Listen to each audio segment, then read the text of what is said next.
What up, everybody? It's your boy J.E. First of all, thank y'all for following the vlogs, ministry, family. I hope you're learning stuff. And that's what we're doing tonight. We're doing more ministry. I've been given the opportunity to speak to the men tonight, hold a panel, to really have man talk, to talk about our participation in faith with the promise that God has for our life. God has made promises, but we have to participate in order to experience the fullness of the promises that he made. So y'all come learn, let's laugh, let's have a good time so that we can grow in what God is calling us to do. Let's go. We're talking about no more holding back. In other words, giving God all, letting all the arrows fly, not keeping any in the quiver. We're solution oriented. We want to conquer it. Whatever the idea is or whatever you're talking to me about, let's get to the bottom line. Let's land the plane on this thing. And so we're solution oriented, and that's great because God has created us that way and put that knack in us. But at the same time, that doesn't work when we try to tell God what the solution should be for our lives.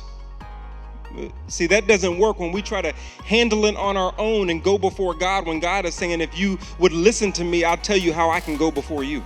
So he's saying, trust in me, I'll make your path straight. Come to me and I'll give you rest.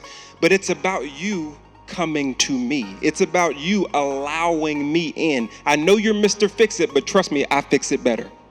Has there ever been a time that you went ahead of God because you assumed the way that he would want you to move in a situation? And what did that teach you? I was leaving Oak Cliff to go plant a church in Tyler.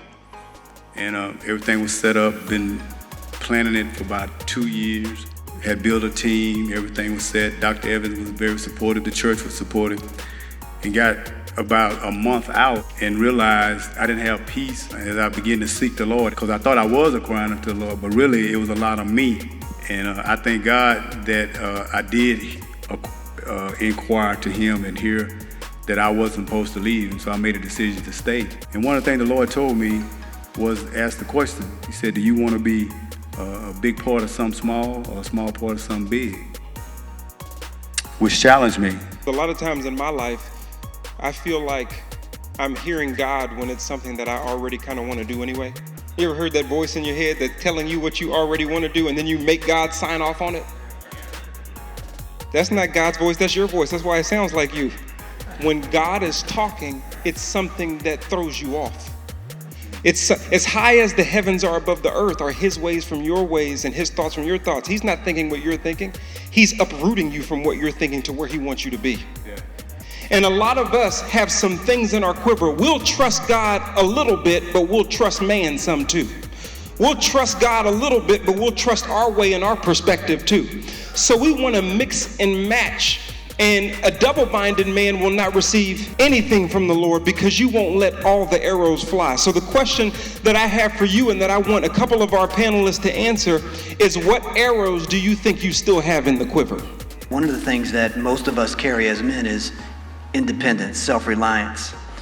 And I think of arrows as action, and action strikes of verbs. But do we test those verbs? Because a word that we get is either from God, from us, and 1 Thessalonians talks about it coming from demons, right? So which of those three is it? And I find myself having to test it. And the way I test it, to your point, it's in relationship.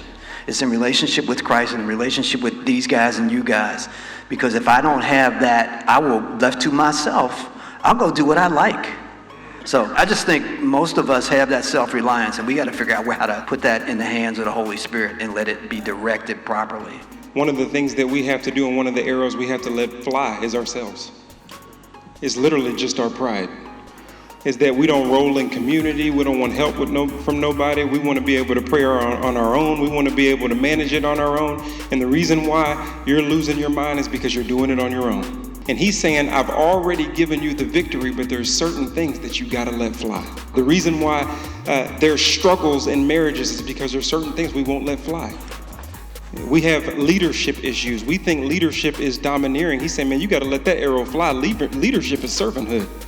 And my dad told me when I was getting married, it kind of surprised me. He said, if your list of service to your wife is shorter than her list of service to you, then you're not leading her, she's leading you.